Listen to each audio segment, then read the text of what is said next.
अस्सलाम वालेकुम people, welcome to defence outpost. तो आज एक अगेन सिचुएशन क्रिएट हुई है खैबर पख्तूनख्वा प्रोविंस के अंदर, जहां पर डिस्ट्रिक्ट कड़क के अंदर अब से 5 घंटे पहले एफसी के एक इस्टेब्लिशमेंट के ऊपर क्वाड कॉप्टर अटैक होता है, जिसमें टोटल में 5 जो एफसी सोल्जर्स हैं वो जख्मी हो जाते हैं। और ऑब्वियसली ये जो क्वाड कॉप्टर अटैक है ये टीटीपी की तरफ से किया गया था, तहरीक तालिबान पाकिस्तान की तरफ से। एंड इसके बाद जब इन्हीं 5 सोल्जर्स को उस पर्टिकुलर एफसी की इस्टेब्लिशमेंट से, जो कि डिस्ट्रिक्ट कड़क के अंदर मौजूद है, वहां से इवैक्यूएट करने के लिए एम्बुलेंसेस को भेजा जाता है, यानी कि मेडवैक को भेजा जाता है, जो कि रेस्क्यू 1122 की टीम थी। तो रास्ते में उस रेस्क्यू 11 की जो एक कॉन्वॉय है, उसकी जो टीम है, उसके ऊपर अगेन टीटीपी की तरफ से अटैक कर दिया जाता है और 2 एम्बुलेंसेस जो हैं यहाँ पर उनको डैमेज होता है, रुक जाती हैं। एंड देन उनको टीटीपी के जो फाइटर्स हैं उनकी तरफ से नजर आतिश कर दिया जाता है, यानी कि उनको आग लगा दी जाती है। इस पूरी सिचुएशन में 2 एफसी के सोल्जर्स प्लस एक रेस्क्यू ऑपरेटिव जो है वो शहीद हो जाते हैं और बाकी जो बचे हुए पर्सनल होते हैं वो वहां से रेजिस्ट करके निकलने में कामयाब होते हैं। इसके बाद कुछ ही टाइम के अंदर फिर मिलिट्री क्यूआरएफ आती है, उसके बाद पुलिस फोर्सेस आती हैं, जो कि उस पूरे एरिया को सराउंड करके अब वहां पर इस टाइम के ऊपर एक कॉम्बिंग या फिर सर्च ऑपरेशन कंडक्ट किया जा रहा है। अब मसला यहाँ पर यह है कि वो जो एम्बुलेंसेज जिनको इंटरसेप्ट किया गया तालिबान ने, टीटीपी ने, वो इंजर्ड सोल्जर्स को कैरी कर रही थी, मतलब कि जो जख्मी हमारे सोल्जर्स हुए थे उनको कैरी किया जा रहा था। और जब सोल्जर जख्मी होता है वो आपको पता है लड़ने की हालत में नहीं होता। और एम्बुलेंसेज को टारगेट करना, इवन जब कोई वॉर भी होती है, फुल फ्लेजेड वॉर, उसमें भी एडवर्सरीज एक दूसरे के जो मेडिकल पर्सनल हैं उसको टारगेट करने से गुरेज करते हैं। लेकिन यहां पर आप क्या देखते हैं कि टीटीपी की तरफ से स्पेसिफिकली उन एम्बुलेंसेज को टारगेट किया गया ताकि जो सोल्जर्स अर्लियर क्वाडकॉप्टर अटैक में जख्मी हुए हैं उनको पूरे तरीके से मारा जा सके। इस जैसे फैक्शन को कल से आधा मुल्क जो है वो डिफेंड कर रहा है कि नहीं हमें तो बातचीत से या फिर पीस टॉक से मसलों का हल करना चाहिए। और उसमें अगेन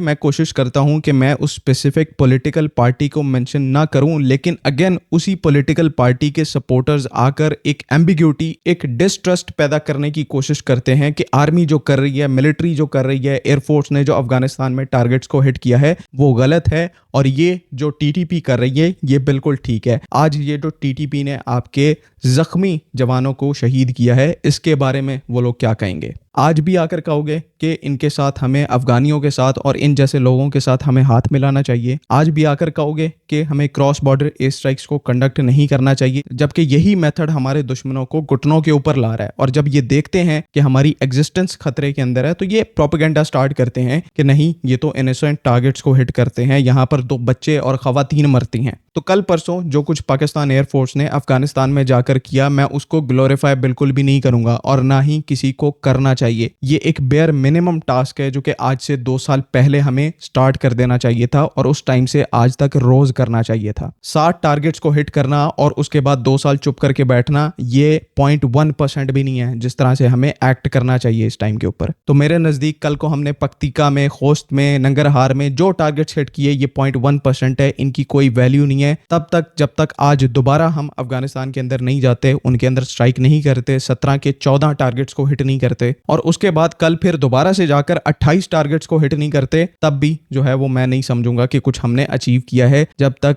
ये आने वाले दिनों में हर रोज नहीं होगा तब तक ये ऐसे ही हमारे जवानों के साथ होता रहेगा। ये बात आप लिख के देख लें। आप लोगों से जो चीज मैं रिक्वेस्ट कर रहा हूं कि प्रोपेगेंडा में और एक्चुअल फैक्ट्स में डिफरेंशिएट करना आपको आना चाहिए। इसी प्रोपेगेंडा की वजह से अगर हमारी स्टेट दोबारा से अनसर्टेन होती है कि उन्हें काइनेटिक ऑप्शंस को कंटिन्यू करना चाहिए या नहीं करना चाहिए, ऐसे में हमारा काम है, मैं ये चीज पहले भी एक्सप्लेन कर चुका हूं, अगेन एक्सप्लेन कर रहा हूं, हमारा काम है उनको क्लैरिटी प्रोवाइड करना, हमारा काम है उनके पीछे खड़े होना कि आप बॉर्डर क्रॉस करें, टारगेट्स को हिट करें, अपने शोहदा का बदला लें, पूरी कौम आपके पीछे खड़ी हुई है। कम से कम इस टाइम के ऊपर अपने जो सारे डिफरेंसेस हैं उनको साइड पर रखकर सोचें। आज तो एक बड़े नंबर में हमारे चलो सोल्जर्स शहीद हो रहे हैं, उनका हमें इतना दुख है, कल को जब ये वॉर जो है ये और ज्यादा इन्फ्लेट होगी, इसका स्केल और ज्यादा बढ़ेगा और सैकड़ों की तादाद में हमारे सिविलियंस शहीद होंगे, तो इस वॉर को उस लेवल तक इंक्रीज होने से पहले यहाँ पर बेहतर है कि इसको कंटेन किया जाए थ्रू काइनेटिक मींस। जो काइनेटिक कैपेबिलिटी इतने टाइम से हमने डेवलप की हुई है उसको इनके अगेंस्ट में हमें यूटिलाइज करना चाहिए, बिकॉज ये एक नेशनल सिक्योरिटी थ्रेट है और आप अपनी काइनेटिक कैपेबिलिटीज को नेशनल सिक्योरिटी थ्रेट्स के अगेंस्ट में ही यूटिलाइज करते हैं। वो डिजाइन ही ऐसे थ्रेट्स के अगेंस्ट में यूटिलाइज करने के लिए हुई हैं। तो जस्ट मैं यहाँ पर ये कहना चाहूंगा कि कल की जो अफगानिस्तान के अंदर की गई स्ट्राइक्स हैं वो बिल्कुल भी इनफ नहीं है। हमें टीटीपी जैसी ऑर्गेनाइजेशन जो कि इस टाइम के ऊपर बहुत ही ज्यादा कॉम्प्लेक्स हो चुकी है, उनके चोक पॉइंट्स को आपको एक बड़े नंबर में टारगेट करना पड़ेगा, तभी उनको एक मीनिंगफुल डैमेज इन्फ्लिक्ट होगा। नहीं तो कंटिन्यूसली इसी मैनर के अंदर ये ऑपरेट करते रहेंगे और हम एक डिफेंसिव पोस्चर में रहेंगे, रिएक्टिव पोस्चर में रहेंगे। तो जस्ट आई रियली होप कि जिस तरह से एक मोटिवेशन कलेक्ट करके हमने कल अफगानिस्तान के अंदर जाके सक्सेसफुल काइनेटिक स्ट्राइक्स को परफॉर्म किया, आई होप कि वो जो मोटिवेशन है वो आगे भी इनको मिलती रहे। अगर कोई कमी होती है तो इस पाकिस्तानी नेशन को यहाँ पर चाहिए कि वो इस कंट्री को फोर्स करके ऐसी जो स्ट्राइक्स हैं उनको कैरी आउट करवाएं। प्रिंट मीडिया के ऊपर, इलेक्ट्रॉनिक मीडिया के ऊपर, सोशल मीडिया के ऊपर आपके पास, क्योंकि आप